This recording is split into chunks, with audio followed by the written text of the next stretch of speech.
Praneeth group వారి group ఆర్ Spanish model triplex villas Dundigal Gagillapur. మరిన్ని వివరాలకి ఈ కింద నంబర్ని సంప్రదించండి.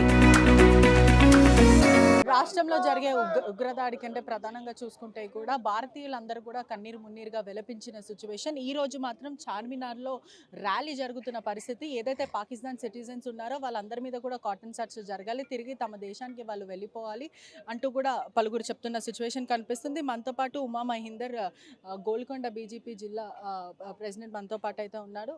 ఏం చెప్తారంటే ఈ ఘటన కూడా మొత్తము రెండు తెలుగు రాష్ట్రాల్లోనే కానీ భారతదేశం అంతా కూడా కలిసి వేస్తున్న సిచ్యువేషన్, దీని గురించి ఏం మాట్లాడతారు? ఈరోజు శాంతియుతమైన వాతావరణాన్ని భంగం కలిగించడానికి మన శత్రు దేశమైన పాకిస్తాన్ ఇక్కడి యొక్క శాంతి వాతావరణాన్ని చిన్నాభిన్నం చేయాలని ప్రయత్నం చేస్తున్నారు. కానీ ఇక్కడ ఉన్న కొన్ని రాష్ట్ర ప్రభుత్వాలు ఏవైతే నాన్ బీజేపీ గవర్నమెంట్స్ ఉన్నాయో వాళ్ళని పెంచి పోషిస్తున్నారని అనవచ్చు. ఎందుకంటే యావత్ భారతదేశంలో భారతీయ జనతా పార్టీ ఉన్న రాష్ట్రాలలో ఎంతోమంది పాకిస్తాన్ నేషనలిస్ట్ని ఐడెంటిఫై చేసి ఇంటింటి నుండి తీసుకొచ్చి వాళ్ళని పంపే ప్రయత్నం చేస్తాం. కానీ ఇక్కడ ఉన్న ఎంతమంది 200 మంది కాదు, ఎందుకంటే వేల సంఖ్యలో ఈడ హైదరాబాద్లో ఉన్నారు. ప్రతి ఒక్కరికి తెలిసిన విషయమే. మేము చెప్పేది ఒకటే, భారతీయ జనతా పార్టీ ఇక్కడ ఉన్న హైదరాబాద్ ఒక కల్చర్ను కాపాడుకోవడానికి, ఆ ఉగ్రవాదుల నుండి రక్షించడానికి, దేశాన్ని రక్షించడానికి మనం ప్రయత్నం చేయాల్సిన అవసరం ఉంది. కాబట్టి హైదరాబాద్ నగరమే కాకుండా యావత్ తెలంగాణ రాష్ట్రంలో కార్డౌన్ సర్చ్ నిర్వహించి పాకిస్తానీలను ఐడెంటిఫై చేసి వాళ్ళని వెంటనే పాకిస్తాన్కు పంపాలని మేము కోరుతున్నాము. ఇక్కడ ఉన్నటువంటి 250 మందిని గుర్తించినటువంటి తరుణం మనం చూసాము. ఇక్కడ పాకిస్తాన్లో 200 మంది కాదు, వేల మంది ఇక్కడ హైదరాబాద్లో నివసిస్తున్నారు. వాళ్ళని ఒకటే ఉద్దేశం, రేవంత్ రెడ్డి గారికి, మన తెలంగాణ గవర్నమెంట్ సీఎం గారికి మేము కోరుతున్నది వాళ్ళు ఒకటే, మీరు ఓటు బ్యాంకు గురించి ఇక్కడ మీరు వాళ్ళని పెంచి పోషిస్తున్నారా అనేది ఒకటే క్వశ్చన్ మేము వేస్తున్నాము. 250 మంది కాదు, వేల మంది ఉన్నటువంటి తరుణం, వారిని త్వరలోనే ఇక్కడ నుంచి తొలగించాలని చెప్పి మేము బీజేపీ పార్టీ తరఫు నుంచి ఇక్కడ చార్మినార్ అసెంబ్లీ నుంచి కోరుతున్నాము. ప్రతి ఒక్కరికి ఎవరైతే 26 మంది ఉగ్రవాదుల దాడులలో బలి అయిపోయినటువంటి తరుణం మనం గత 10-15 రోజుల నుంచి చూస్తున్నాము. వారు వెళ్ళి ఒక టూరిస్ట్కి వెళ్ళినటువంటి వాళ్ళని ప్రాణత్యాగం, వాళ్ళు అక్కడ ప్రాణాన్ని బలి ఇచ్చినటువంటి ఎంతో దారుణమైనటువంటి తరుణంలో వారిని చంపబడ్డారు. వారికి న్యాయం జరగాలంటే మనం వారి ప్రాణాలను మనం తీసుకురాలేము. వారికి ఎవరైతే శిక్షించారో వాళ్ళని మనం న్యాయం చేయాలని చెప్పి మనస్ఫూర్తిగా కోరుతున్నాము. ఇక్కడ ఉన్నటువంటి యావత్ తెలంగాణలే కాదు, హిమాచల్లో, కర్ణాటకలో కూడా చాలామంది పాకిస్తాన్లో ఉన్న వాళ్ళని తిరిగి పంపించాలని చెప్పి తెలంగాణ రాష్ట్రంలో ఉన్నటువంటి మన సీఎం గారికి, అలాగే ఇక్కడ ఉన్నటువంటి ఎంపీ గారికి కోరుతున్నాము. ఈ యొక్క ఓటు బ్యాంకు గురించి వాళ్ళు ఇక్కడ పోషిస్తున్నారు తప్ప దాంతో మనకేం లాభం లేదు. కాబట్టి వాళ్ళని తిరిగి పంపించాలని చెప్పి మనస్ఫూర్తిగా కోరుతున్నాను. జై భారత్, జై హింద్.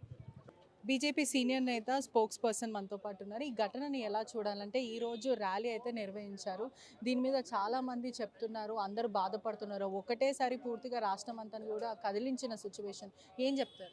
చూడండి, government of India is the highest government in మన భారతదేశంలో. అటువంటి గవర్నమెంట్ ఆఫ్ ఇండియా ఒక జియో పాస్ చేసి పాకిస్తానీలు ఎంతమంది ఉన్నారు వాళ్ళని ఐడెంటిఫై చేసి పాకిస్తాన్కి రిటర్న్ పంపించాలని చెప్పేసి ఒక నిర్ణయం తీసుకుంటే, ఇక్కడ ఉన్న తెలంగాణ సర్కార్ మాత్రం నిమ్మకు నీరుగా వాళ్ళు కూర్చుంటారు. ఒక ఐ వాష్ కింద ఒక 200 మందిని నేమ్స్ ఎక్కి ఐడెంటిఫై చేశారు. ఆ 200 మంది కూడా ఎవరు అంటే, ఎవరైతే లీగల్గా భారతదేశానికి వచ్చారో వీసా పైన వాళ్ళని ఐడెంటిఫై చేయడం జరిగింది. వాళ్ళని మేము రిటర్న్ పంపిస్తున్నామని చెప్పడం జరిగింది. కానీ వాళ్ళని ఇప్పటివరకు పట్టుకోవడం కానివ్వండి, లేకపోతే మన పాకిస్తాన్ బార్డర్ దగ్గర తీసుకుపోవడం కానీ అటువంటిది ఏమీ కూడా జరగలేదు. ఒక స్టేట్మెంట్ ఇవ్వడం జరిగింది డీజీపీ ద్వారా, అదేవిధంగా కాంగ్రెస్ పార్టీ లీడర్స్ ద్వారా, ప్రభుత్వం ద్వారా ఒక స్టేట్మెంట్ ఏంటి జరిగింది. మేము అడుగుతున్నది ఏంటి అంటే, ఓన్లీ 200 మందే ఉన్నారా? It is not the people who have come legally, it is the people who have illegally come to Telangana, especially to Hyderabad. ఈరోజు మనం చూసుకుంటే యావత్ భారతదేశంలో ఎక్కడ ఉగ్ర కుట్రలు జరిగినా కూడా మన చార్మినార్లో, ముఖ్యంగా చార్మినార్ ఓల్డ్ సిటీలో దీని మూలాలు కనిపిస్తున్నాయి.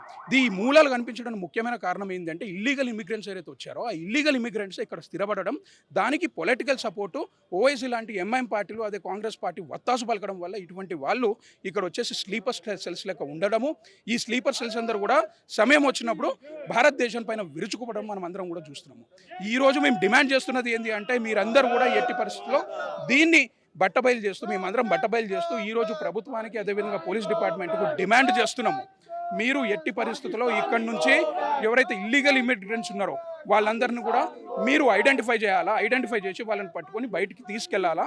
దానికి ముఖ్యమైన కారణం ఏంటంటే, ఒకటి నేషనల్ థ్రెట్ ఉన్నది, రెండోది ఏంటంటే వాళ్ళందరూ కూడా ఇల్లీగల్గా ఇక్కడ ఆధార్ కార్డులు పొందడము, అదేవిధంగా డిఫరెంట్ కార్డ్స్ వీళ్ళు ఇక్కడ తీసుకొని ఇక్కడ మనకి తెలంగాణకి అదేవిధంగా భారతీయులకు చెందాల్సిన లబ్ధిదారులు ఎవరైతే ఉన్నారో వీళ్ళు దాని బెనిఫిట్ తీసుకుంటున్నారు. దాంతోపాటు ఇక్కడ ఓటు చేసిన సందర్భాలు కూడా మనకు ఉన్నాయి. రీసెంట్గా నేషనల్ మీడియాలో మనం చూసినాం, జమ్మూ అండ్ కాశ్మీర్లో ఒసామా అనే వ్యక్తి 15 రోజుల కోసం వీసా కోసం వచ్చిన వ్యక్తి ఇక్కడ గత 17 ఏళ్ల నుంచి స్థిరపడడం అనేది ఆశ్చర్యపరుస్తున్నది. అతను చెప్తున్నాడు, నా దగ్గర అన్ని కైండ్ ఆఫ్ ఆధార్ కార్డులు అన్నీ ఉన్నాయి, నేను ఇక్కడ ఓటు కూడా చేశాను. విషయంలో మరొక మహిళ కూడా సుమారుగా తనకి ఒక 80 సంవత్సరాలు ఉంటుంది. గత కొన్ని ఏళ్ళ నుంచి తను ఇక్కడే పాకిస్తాన్ సిటిజన్షిప్ ఉన్నప్పటికీ కూడా వాళ్ళ పిల్లలు ఇక్కడనే పెళ్లి చేసుకుని వచ్చేసింది. వాళ్ళ పిల్లలు కూడా ఇక్కడనే పుట్టారు. తమ తండ్రి అక్కడ లేరు, చనిపోయారు. మా అన్నదమ్ములు అందరూ కూడా చనిపోయారు కరాచీలో.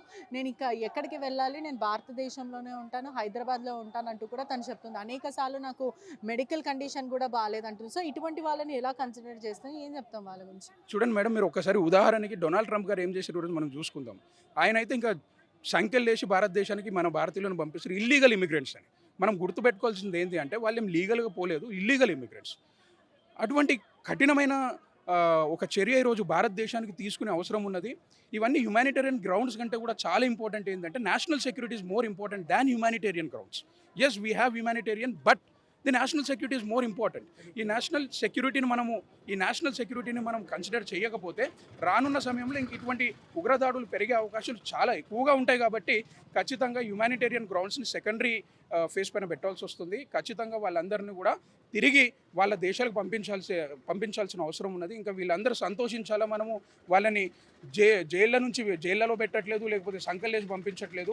మన ఖర్చుతోటి, మా డబ్బులతోటి, మన అందరి డబ్బులతోటి వాళ్ళందరినీ మంచిగా ప్రాపర్ ట్రాన్స్పోర్టేషన్ తోటి విత్ ఫుడ్ అండ్ అన్నీ కూడా ఫెసిలిటీస్, మెడికల్ ఫెసిలిటీస్ ఇచ్చేసి వాళ్ళకి పంపిస్తున్నాము. ఆశ్చర్యం ఏంటంటే, Pakistan is not ready to take those people. Pakistan border close చేసి వీళ్ళని మేము రిటర్న్ తీసుకోవడం అనేది ఒక పెద్ద ఆశ్చర్యము. అది ఇంటర్నేషనల్ లెవెల్లో మోదీ గారు ఎట్లా సాల్వ్ చేస్తారనేది చాలా ఇంపార్టెంట్. కానీ ముఖ్యంగా మనం ఈరోజు ఇల్లీగల్ ఇమిగ్రెంట్స్ని ఐడెంటిఫై చేయడము, వాళ్ళని రిటర్న్ పంపించడం అనేది చాలా ఇంపార్టెంట్. దీంట్లో మాత్రం ఎట్టి పరిస్థితుల్లో non BJP government state, especially తెలంగాణలో ఉన్న కాంగ్రెస్ పార్టీ ఘోరంగా విఫలమైందని చెప్పేసి ఈరోజు ఈ ధర్నా చేయడం జరుగుతున్నది. రేపు తప్పనిసరిగా మేము అన్ని కలెక్టరేట్స్కి ఒక మెమొరాండం కూడా ఇవ్వబోతున్నాము. దీన్నే తీసుకొని ఎట్టి పరిస్థితుల్లో వీళ్ళందరినీ కూడా ఐడెంటిఫై చేయాలని చెప్పేసి మేము మా ప్రగాఢమైన డిమాండ్. ఒకవేళ ఇది గవర్నమెంట్ సీరియస్గా తీసుకోకపోతే ఈ యొక్క ఆందోళనని ఉద్రిక్తం చేస్తున్నాం. మీకు స్వతంత్రం వచ్చిన తర్వాత ఇలాంటి సంఘటనలు ఎన్నో జరిగినాయి. గతంలో నెదురుమల్లి జనార్దన్ రెడ్డి సీఎంగా ఉన్నప్పుడు ఇదే మిశ్రిగంజ్లో హిందువులను ఒక 70 ఏళ్ళ ముసలామెను ముక్కు చెవులు కోసేశారు, ఆడవాళ్ళను మానభంగాలు చేశారు. ఇటువంటి రజాకారుల తత్వాలను ఏరి పారేయాల్సిన అవసరం ఎంతైనా ఉంది. మేము మీకు బిచ్చమిచ్చాము ఒక చిన్న తుక్కడ పాకిస్తాన్. మళ్ళీ ఆ పాకిస్తాన్ను మళ్ళీ మేము తీసుకోగలిగే శక్తి మా దగ్గర ఉన్నది. మేము ఒక వసుదైక కుటుంబంలాగా బతుకుతాం. కాబట్టి ఈ వసుదైక కుటుంబంలాగా నువ్వు జీవించు, నేను జీవిస్తా, నువ్వు బాగుండు, నేను బాగుండే ఆ తత్వాన్ని వీళ్ళు ఏదైతే దాన్ని ఆసరగా తీసుకొని మా దేశంలో ఉంటూ, మా దేశంలో తింటూ, మా వాళ్ళనే అణిచివేయాలనే తత్వము ఏ మత చాదస్తవాదంలో ఉండదు. కాబట్టి ఈ దేశంలో జీవిస్తున్నటువంటి ముస్లిం నాయకులంతా కూడా, ఈ దేశంలో నివసిస్తున్నటువంటి ముస్లింలు కూడా అందరిగా ముక్త కంఠంతో దీన్ని వ్యతిరేకించాలి. నరేంద్ర మోడీ గారి నాయకత్వాన్ని మీరు గట్టిగా బలపరచాలి.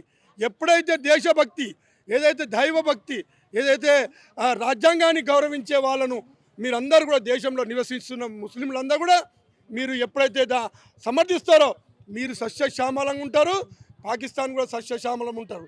లేకపోతే మేము ఈ పాకిస్తాన్ ఎప్పుడైనా మేము గుంజుకుంటామని మీకు మనవి చేస్తూ ఉన్నాం. సోదరులారా, మీకు అందరు కూడా పార్టీలకు అతీతంగా మీరందరూ కూడా కదిలి రావాలి. టీఆర్ఎస్ ఎక్కడ పోయింది, కాంగ్రెస్ ఎక్కడ పోయింది, ఒక్క స్టేట్మెంట్ లేదు. హిందువుల గురించి మాట్లాడేది ఇదేనా? కాబట్టి జరుగుతున్నటువంటి 24 మంది శవాలను వాళ్ళకు శాంతి కలగాలని ఈ భారతదేశం తరఫున మీకు అందరు కూడా మేము నివారణ అర్పిస్తున్నాం.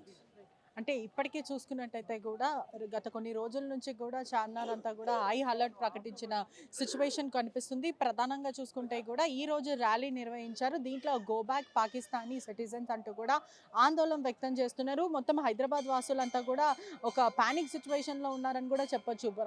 దీన్ని బట్టి ప్రధానంగా చూస్తుంటే కూడా ఇక్కడ చాలామంది ఇలీగల్ ఇమిగ్రేట్స్ అందరు కూడా చాలామంది ఉన్నారు. కొంతమంది వీసాలు తీసుకొని కూడా ఎక్స్పైర్ అయిన తర్వాత కూడా ఇక్కడ ఉన్నారు. సెంట్రల్ గవర్నమెంట్ ఇప్పటికే ఉక్కుపాదం ఊపుతుంది. అదే కాకుండా స్టేట్ గవర్నమెంట్ అంతా కూడా అందరినీ కూడా తిరిగి పంపించే సిచ్యువేషన్ అయితే కనిపిస్తుంది. Cameraman జ్ఞానేశ్వర్తో పెట్రిషా reporting RTV Hyderabad. మరిన్ని వీడియోస్ కోసం ఛానల్ ని సబ్స్క్రైబ్ చేయండి. లేటెస్ట్ అప్డేట్స్ కోసం వాట్సాప్ ఛానల్ ని ఫాలో అవ్వండి. ఆ లింక్ డిస్క్రిప్షన్ లో ఉంది.